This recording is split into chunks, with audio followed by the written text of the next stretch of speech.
السلام عليكم ورحمة الله وبركاته. ازيكم يا حبايبي؟ عاملين ايه؟ يا رب تكونوا بخير. النهاردة ان شاء الله هنعمل مع بعض سندوتشات كبدة العربيات. هنعملها بطريقة سهلة جدا وبسيطة، وطبعا احسن وانضف واضمن من اللي احنا بنشتريها الجاهزة بكتير. يلا بينا نشوف هنعمل سندوتشات الكبدة القمر بتاعتنا دي ازاي. يلا نبدأ مع بعض. بسم الله وعلى بركة رسول الله. انا جبت طاسة هحط فيها حبة زيت، وهسيبه لحد ما يسخن معانا قوي، وبعد كده هضيف الكبده. انا معايا كبده انا مقطعاها قطع صغيره بالشكل ده.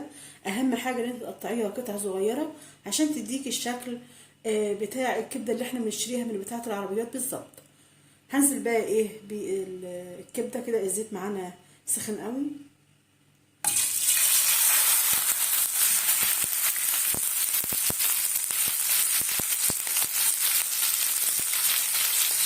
وهنزل عليها بمعلقه من الطحينه.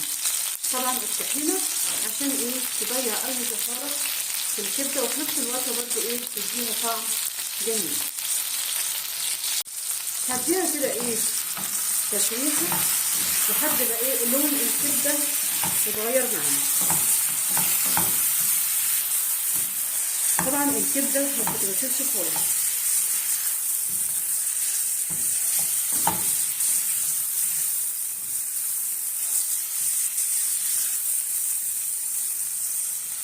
هجيب بقى التوابل بتاعتي. انا معايا نص معلقه صغيره من الكزبره الناشفه، ونص معلقه من الكمون، نص معلقه برضه صغيره من الكمون.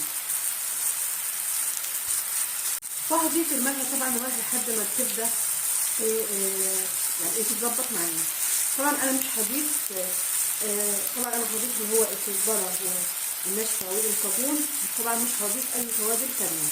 اهم حاجه ان تكون الكبده على درجه نار عاليه، يعني نعلي عليها عين البوتاجاز عشان ما يعني تستوي معانا على طول. وهضيف الفلفل. ده فلفل حامي عادي، ممكن تستبدليه لو انت مش بتحبي الفلفل الحامي، هتستبدليه بالفلفل اللي هو البارد. هنقلبهم كده مع بعض كده. طبعا الكبده ما بتاخدش معانا سوا خالص، تشويحتين كده.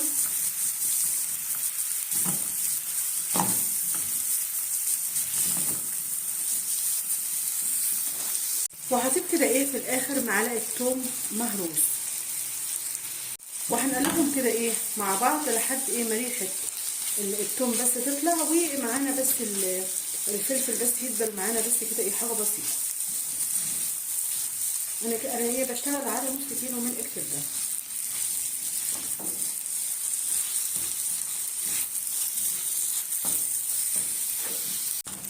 كده خلاص الكبده جهزت معانا. طبعا هي ما خدتش معانا وقت خالص على النار، يعني بيتهيألي كله على بعضه كده حوالي 3 دقايق، ما نزودش عن كده.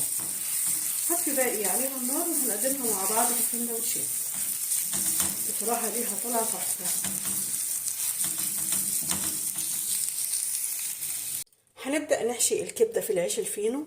ده عيش فينو أنا عاملاه في البيت. ده عيش قيصر. إن شاء الله هنبقى نعمله مع بعض على القناة. بصراحة تحفة في منتهى الجمال. هنبدأ بقى نفتحه كده بالسكينة.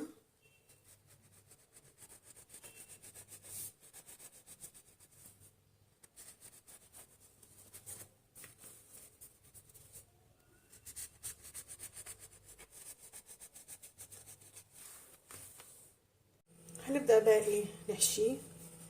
ما شاء الله قلب الفينو تحفة، ومعانا الفينو طري تحفة في منتهى الجمال. نبدأ بقى نحشي السندوتشات بتاعتنا.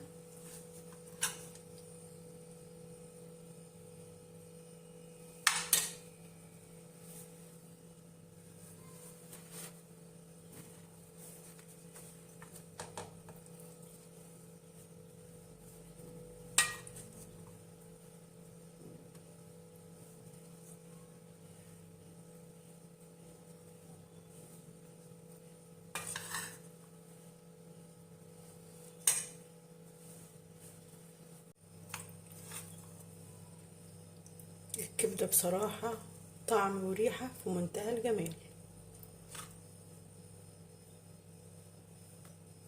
هعمل بقى ايه، باقي السندوتشات كلها بالشكل ده عشان بس ايه ما اطولش عليكم الفيديو، وهرجع لكم. وبكده خلاص سندوتشات الكبده جهزت معانا وبقت بالشكل ده. بصراحه فعلا تحفه في منتهى الجمال، الطعم والريحه فعلا حكايه. احنا عملناها زي بتاعه العربيات اللي احنا بناكلها الجاهزه من بره، بس بصراحه طبعا دي احسن وانضف واضمن. جربوها على طريقتي ان شاء الله هتعجبكم. ان شاء الله نتقابل مع فيديو جديد.